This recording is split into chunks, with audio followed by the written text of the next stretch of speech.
Hello, my name is Chad. I am back to show the latest additions to my Harry Connick Jr. vinyl collection. I have 4 records to show in this video.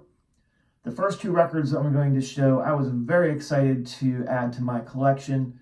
These are 2 records that have been on my want list for quite a long time.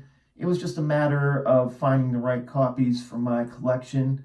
And the first one I'm going to show was actually sealed when I received it. And that record is called Dixieland Plus. This was recorded over 2 days, October 29th and 30th, 1977, when Harry Connick Jr. was only 10 years old. And there's Harry on the cover. And here is the back cover. There's a photo of Harry right there, along with the other musicians who play on this album. Under Harry's photo there, it says Harry Connick Jr., also known as Boomer. I did not know that he had the nickname Boomer. There's 2 songs on this album where Harry sings lead vocal. Otherwise, everything else is instrumental.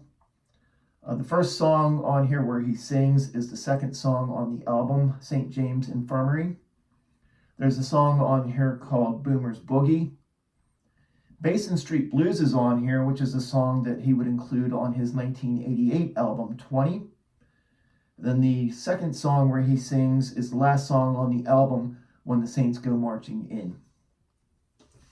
This is on Elko Productions. I'm going to insert a clip here of When the Saints Go Marching In. It's about a minute long. I just want to give you an idea of what this album sounds like, and also you'll be able to hear Harry Connick Jr. singing when he was only 10 years old.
The next record I have to show was also recorded over 2 days, November 4th and 11th, 1978. This is called Pure Dixieland.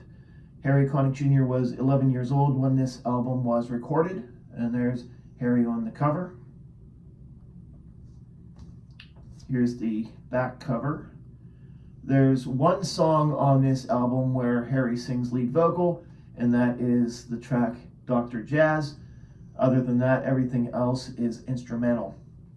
Muskrat Ramble is also on here, which is a song that he would also record later, and that song appeared on his 1992 album, 25.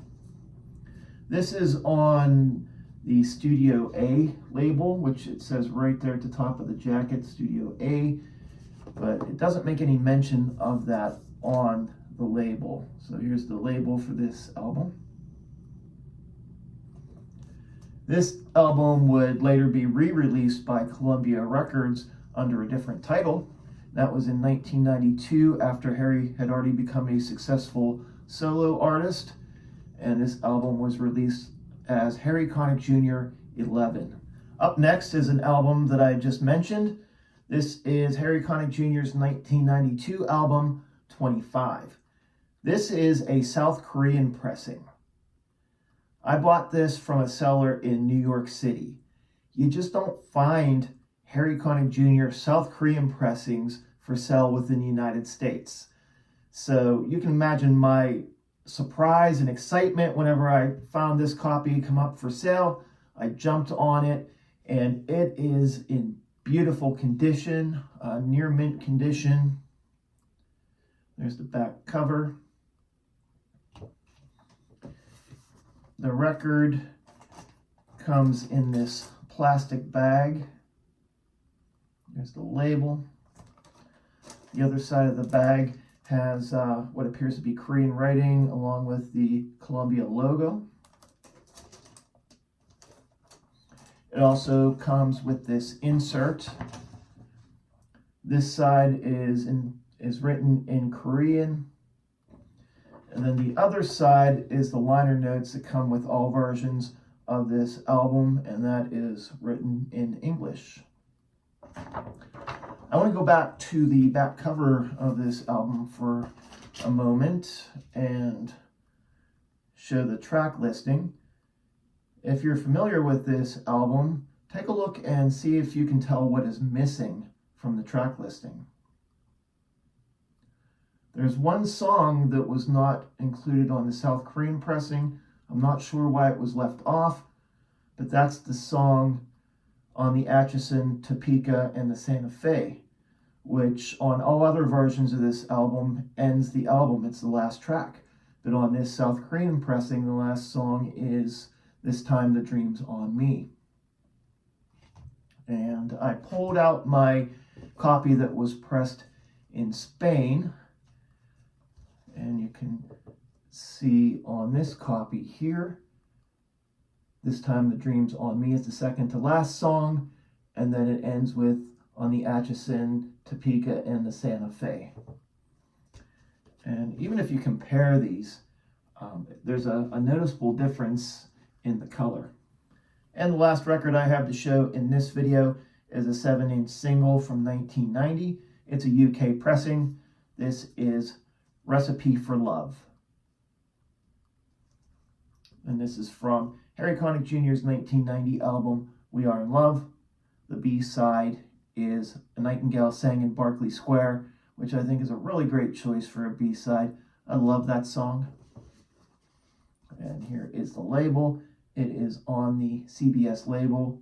That is side A and side B. That brings us to the end of this video. I really appreciate you taking the time to watch. If you're seeing me for the first time, I have an extensive collection of Harry Connick Jr. records. I invite you to look through my other videos. My Harry Connick Jr. collection has over 40 records with 8 countries represented. I'm always on the lookout for different pressings from around the world, and I enjoy making these videos to show these records to other Harry Connick Jr. fans or to anyone who just enjoys seeing rare records. So again, thank you for watching.